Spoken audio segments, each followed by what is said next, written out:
আজকের আলোচনায় সবাইকে স্বাগত।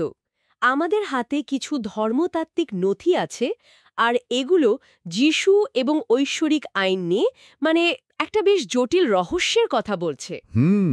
রহস্যটা কি? দেখুন, একদিকে বলা হয় যিশুর উপর বিশ্বাস থাকলেই পরিত্রাণ বা মুক্তি সম্ভব। হ্যাঁ, এটাই তো মূল কথা। আবার অন্যদিকে এই একই সূত্রগুলোই বলছে যে শেষ বিচারের দিনে প্রত্যেকের কাজের কর্মের পুঙ্খানুপুঙ্খ হিসাব নেওয়া হবে। ঠিক।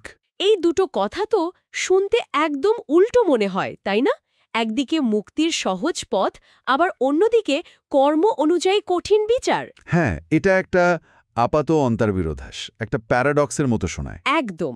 তো আজকের মিশন হলো এই সূত্রগুলো একটু ঘেঁটে দেখা, এই দুটো উল্টো কথার মধ্যে যোগসূত্রটা কোথায় সেটাই খুঁজে বের করা। আর এই রহস্যের শুরুটা হয় যিশুরই একটা মন্তব্যকে ঘিরে, যা অনেকেই ভুল বোঝেন। কোন মন্তব্যটা?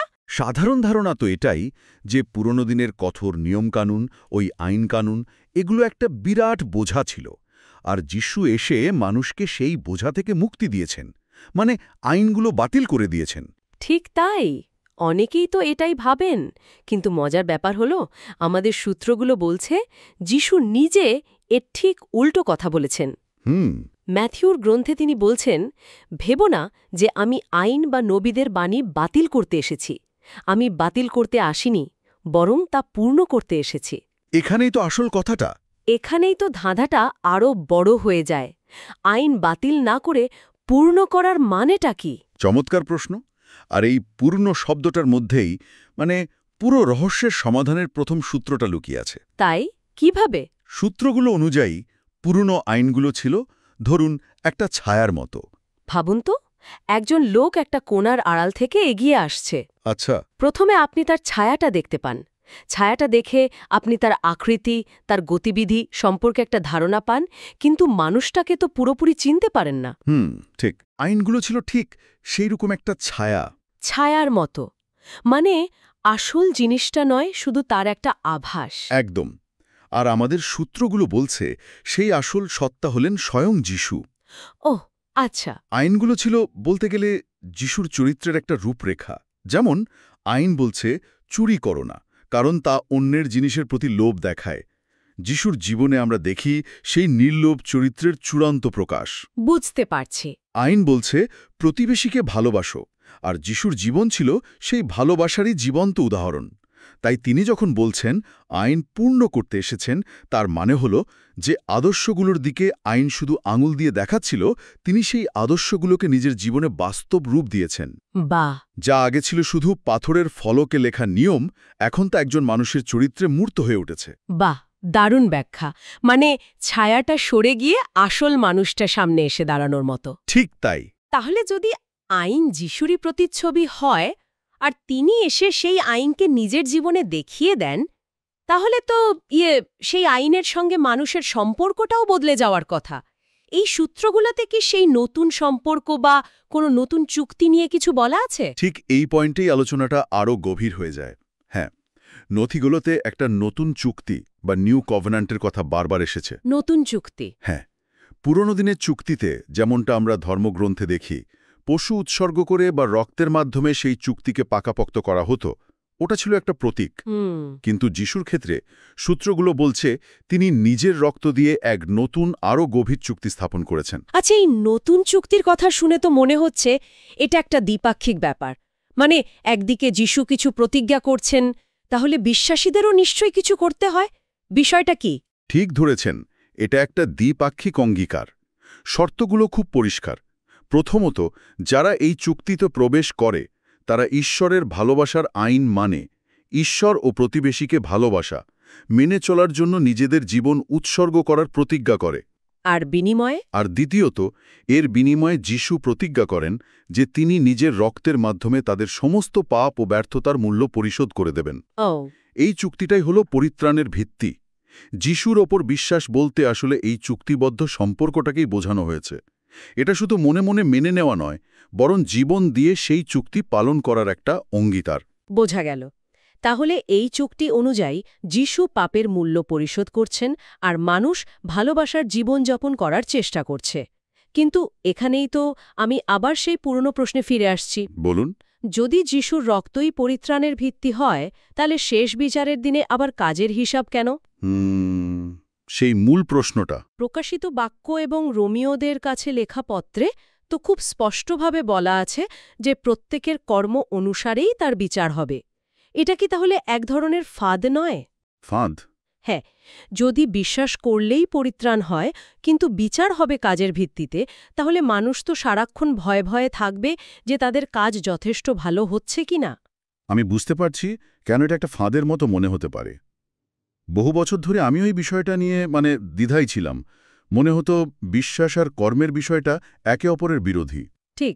কিন্তু সূত্রগুলো যখন এর পরের অংশটা ব্যাখ্যা করে, তখন হঠাৎ করে ছবিটা পরিষ্কার হয়ে যায়। দেখুন, বিচার কর্মের ওপর ভিত্তি করে হবে, কারণ সেটাই একমাত্র ন্যায্য এবং দৃশ্যমান প্রমাণ। দৃশ্যমান প্রমাণ? হ্যাঁ, আমরা তো আর একে অপরের মনের ভেতরটা দেখতে পাই না। কে মনে মনে বিশ্বাস করে আর কে করে না, তা বাইরে থেকে বোঝার উপায় কি? তার মানে বিশ্বাস যদি সত্যি হয় তবে তা কাজের মাধ্যমে প্রকাশ পাবেই, অনেকটা গাছের ফলের মতো। একেবারে নিখুঁত উপমা। বিশ্বাস হলো গাছের মূলের মতো, যা মাটির নিচে অদৃশ্য থাকে, আর ভালো কাজগুলো হলো সেই গাছের ফল, যা সবাই দেখতে পায়। ফল ছাড়া যেমন গাছকে চেনা যায় না, কাজ ছাড়াও তেমনি আসল বিশ্বাসকে চেনা যায় না। এই নথিগুলো বলছে শ্বেত সিংহাসনের মহাবিচার হবে সেই মুহূর্ত যখন প্রত্যেকের কাজই প্রমাণ করে দেবে যে তার বিশ্বাস কি শুধু মুখের কথা ছিল, নাকি তা তার জীবনকে সত্যি পরিবর্তন করেছিল। আচ্ছা। তার মানে কাজগুলোই সেই চুক্তির প্রতি বিশ্বস্ততার সাক্ষী হিসেবে দাঁড়াবে। একদম। কিন্তু এখানে তো আরেকটা বড় সমস্যা আছে। কিরকম? এই সূত্রগুলোই আবার স্বীকার করছে যে মানুষ নিজের চেষ্টায় ভালো কাজ করতে বা সৎ থাকতে পুরোপুরি অক্ষম। রোমিওদের কাছে লেখা পত্রে তো বলাই আছে যে ধার্মিক কেউ নেই, একজনও না। হ্যাঁ, এটাও সত্যি। যদি মানুষ স্বভাবতই অক্ষম হয়, তাহলে তাদের কাজের ভিত্তিতে বিচার করাটা কি অন্যায় নয়? এটা তো সাঁতার না জানা কাউকে গভীর জলে ফেলে দেওয়ার মতো শোনায়। এবং এখানেই আমাদের রহস্যের শেষ এবং সবচেয়ে গুরুত্বপূর্ণ অংশের সমাধান লুকিয়ে আছে। তাই এর উত্তর হল পবিত্র আত্মা বা হোলি স্পিরিট। দেখুন, নতুন চুক্তির সবচেয়ে আশ্চর্যজনক দিকটা হল বিশ্বাসীদের একা ছেড়ে দেওয়া হয় না। আচ্ছা। তাদের সেই অসম্ভবকে সম্ভব করার জন্য একটি ঐশ্বরিক শক্তি দেওয়া হয়। ভালো কাজ করার ক্ষমতা মানুষের নিজের ভেতর থেকে আসে না, বরং তা আসে পবিত্র আত্মার কাছ থেকে, যা নতুন চুক্তিতে প্রবেশ করে বিশ্বাসীদের উপহার হিসেবে দেওয়া হয়। বাহ! তার মানে কর্মের বিচার আসলে আমাদের নৈতিকতার পরীক্ষা নয়, বরং এটা পরীক্ষা যে আমরা ঐশ্বরিক সাহায্যের উপর কতটা নির্ভর করেছি। ঠিক ধরেছেন। এটা তো পুরো দৃষ্টিকোণটাই বদলে দিচ্ছে। একদম।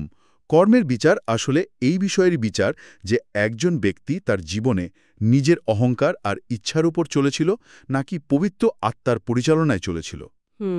এই পবিত্র আত্মাই বিশ্বাসীদের মধ্যে সেই ফল উৎপন্ন করে, যেমন ভালোবাসা, আনন্দ, শান্তি, ধৈর্য, যা আইনের দাবিকে স্বাভাবিকভাবে পূরণ করে। তাই যখন কাজের বিচার হয়, তখন আসলে দেখা হয় যে সেই কাজগুলো কি মানুষের নিজস্ব চেষ্টার ফল নাকি পবিত্র আত্মার ফল। তাহলে আপনার আগের উপমাটা যদি ব্যবহার করি, বলুন। এটা আর সাঁতার না জানা কাউকে জলে ফেলে দেয়া নয়, বরং তাকে একটা লাইফ জ্যাকেট দিয়ে দেওয়ার মতো। ঠিক বলেছেন।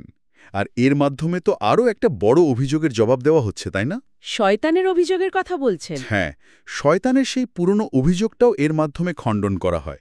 শয়তান দাবি করে ঈশ্বরের আইন এত কঠিন যে তা পালন করা মানুষের পক্ষে অসম্ভব, তাই এই আইন অন্যায়। তাই তো।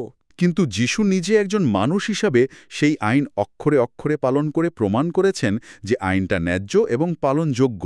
আর বিশ্বাসীরা? আর তারপর বিশ্বাসীরা যখন পবিত্র আত্মার শক্তিতে সেই একই আইন পালন করে, তখন তারা নিজেদের জীবনে সেই সত্যকেই প্রতিষ্ঠিত করে। তারা প্রমাণ করে যে ঈশ্বরের আইন কোনো বোঝা নয়, বরং পবিত্র আত্মার মাধ্যমে এটি জীবনধারণের এক নতুন এবং সুন্দর উপায়। তাহলে সব মিলিয়ে আমাদের রহস্যটা সমাধান হলো। আলোচনা শুরু হয়েছিল যিশু কিভাবে আইন পূর্ণ করলেন সেই প্রশ্ন দিয়ে। হ্যাঁ। সেখান থেকে আমরা এলাম রক্তের মাধ্যমে তৈরি হওয়া এক নতুন চুক্তিতে। তারপর দেখলাম যে কর্ম অনুযায়ী বিচার হবে, যা প্রথমে একটা দ্বন্দ্ব মনে হলেও শেষে পবিত্র আত্মার ভূমিকায় এসে সেই দ্বন্দ্বের অবসান ঘটল। তাহলে সোজা কথায় বললে এই সূত্রগুলো এমন এক চিত্র তুলে ধরে যেখানে যিশু আইনকে মুছে দেননি, বরং তিনি নিজেই সেই আইনের জীবন্ত রূপ হয়ে উঠেছেন। আর বিশ্বাস এখানে কোনো নিষ্ক্রিয় মানসিক অবস্থা নয়, বরং এটি একটি সক্রিয় জীবনব্যাপী চুক্তি, ভালোবাসার জীবনযাপন করার চুক্তি, যে শক্তিটা নিজেদের নয়। একদম। আর এই চুক্তি পালন করার শক্তি আমাদের নিজেদের নয়, তা আসে পবিত্র আত্মার কাছ থেকে। সবশেষে আমাদের কাজ বা কর্মগুলোই শেষ বিচারের দিনে সেই চুক্তির প্রতি আমাদের বিশ্বস্ততার চূড়ান্ত প্রমাণ হয়ে দাঁড়ায়। পুরো বিষয়টা একসঙ্গে মেলানোর পর সত্যিই অসাধারণ লাগছে। আলোচনা শেষে একটা ভাবনা মাথায় আসছে। কি ভাবনা? এই নথিগুলো ঈশ্বরের দুটি শ্রেষ্ঠ আদেশকে যিশুর প্রেক্ষিতে নতুনভাবে দেখতে শেখায়।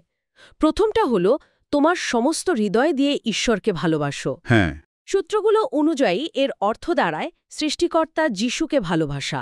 আর দ্বিতীয়টা হলো, তোমার প্রতিবেশীকে নিজের মতো ভালোবাসো। এর অর্থ দাঁড়ায় প্রকৃত প্রতিবেশী যিশুকে ভালোবাসা, যিনি মানবজাতিকে রক্ষা করতে এসে নিজেকে উৎসর্গ করেছেন। ঠিক।